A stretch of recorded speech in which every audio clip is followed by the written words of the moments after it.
guys, welcome back to Defeating Hair Loss. My name is Steve. I'm here again with Bobby D. Bobby D, welcome back. What's up, Steve? How's it going? Pretty good. How are you? I'm doing good. The hair's looking good, Bobby. Hey, that brings me to the point. Did you know that nobody cares about our hair loss?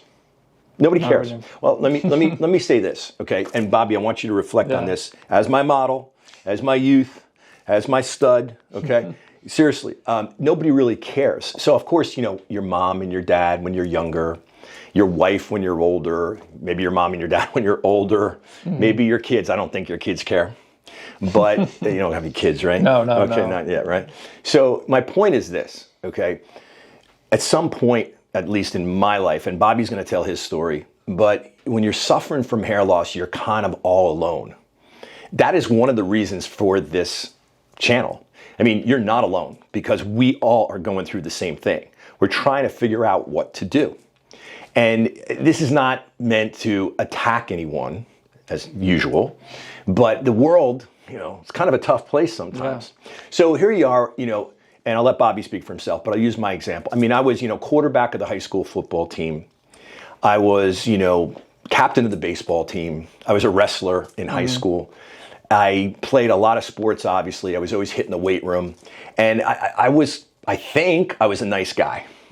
So what did I do wrong? All of a sudden, bam, that wonderful gene, that curse that came over me that was predisposed at birth, and I start seeing my hair fall out. Now, of course, we don't really see it falling out right away. As a matter of fact, we go through this kind of like, I don't know how many steps, kind of like an alcoholic, but the first one, I guess, is denial. So you try to comb your hair in a certain way to make it look like you're not losing your hair. But as soon as that first wonderful friend comes and starts to bust chops about losing some hair or receding hairline, you know that it's the beginning of the end. And it's not easy. So, we're kind of here as kind of like a therapy session to talk about, if you suffer from this, if you'd like to communicate with us. Bobby, tell me, because I know you took it really hard too. You're this super handsome guy going through high school and college, and then all of a sudden you get out of school, a couple years into it, right? Your hairline starts receding. So let's hear your side of it. Yeah, so basically for me, I remember this was years ago, I was 25, 26. I went to go see one of my buddies in Fort Worth, Texas, and I remember we were just like getting ready in the bathroom to go out and stuff, and he was like, "Oh yeah, your hair is receding," and I didn't even realize it until he said something. But he was at the time going bald, so it's always, I think he was trying to make himself feel better. We're still good friends, obviously, just it's jokes and stuff. But I took that, and then then I started noticing it more and more. And then I became more conscious of it, and kind of sucked. And then, then eventually I reached out to you, Steve. Yeah. But the worst thing about it, without putting words in your mouth, is that it's progressive. Yeah. So, I'm what I consider myself, maybe I am, maybe I'm not, a solutions guy, someone that likes to fix things. And that could be, relationships, that could be helping friends, that could be helping neighbors. We got to come to a conclusion here. We've got to figure out how to solve something instead of constantly grinding out a problem and worried about it every day, because worrying is not cool, right? So you think like, well, I get a cold, I take some cold medicine, I lay in bed, I got a fever, it'll go away, I go back to work. I got the flu and all that. I mean, COVID came and we all freaked out, thought we were going to die, but eventually we worked ourselves through that. And, you always think that things are going to kind of circle around and we're going to get through it. I like to kind of talk to people that ask me about life. Don't celebrate the super highs too much. Don't over exaggerate the super highs. Enjoy them, and don't be miserable at the low points, because as long as you've got strength, you can climb out of them. But with hair loss, one of the things that bothered me more than anything was somehow deep inside me, even at 18 years old, I knew that this is only going to get worse. I mean, I guess I hate to compare it to any kind of terminal illness, anybody that has a handicap, but in my world, in my life, after, coming out of high school and being this superstar athlete and doing all this stuff and looking at my whole life ahead of me, I started to look, like I was 30 years old. And I was like 18, and that was just horrific. And I knew it wasn't going to get any better.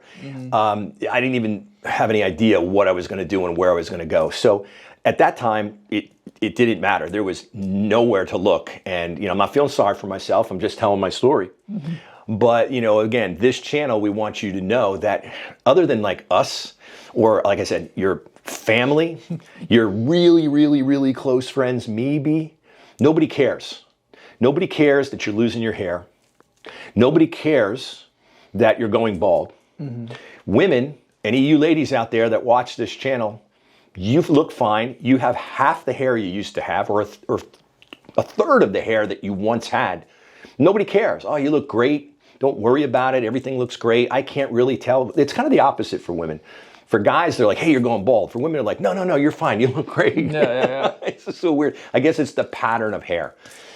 I guess the point is that it's unfortunate that nobody cares. You go to your dermatologist. Dermatologists are supposed to be experts in hair, skin, and nails. They don't know anything about hair. They spend 16 seconds with you and, you know, take Rogaine, put it on your head twice a day, and that's it. They don't care. I guess in their defense, they don't have time to care. I guess doctors, this is how they are. Yeah. Oh, you got cancer. Sorry. See, next. So, you know, it's really sad. Bobby, I don't know if you know this, but I researched how to start like nonprofits and, you know, I don't know, something out there where I actually considered trying to like contact like Congress people or, you know, senators or whatever, and figure out a way to get hair loss like classified as a psychological disorder, because it's so disruptive to our lives, especially at young ages. And I talk to people all the time and they agree with me. So, I mean, you know, like this channel, we're not looking to make any money on it. We're just trying to help people. It all comes down to just, you know, paying it forward and, you know, sharing our experiences. Nothing here is like edited anything big time or anything like that. We don't script anything. We just talk about, you know, if you want to call it that, suffering of what we went through. And now we're much better. Yeah. I mean, that's a lot better. Yeah, a lot better. Yeah. You know, and me coming out of I was in the tank. You know, I was wearing a wig from age 23 to 30, right? Yeah. And it Steve was, Michaels. I love my wigs. You do?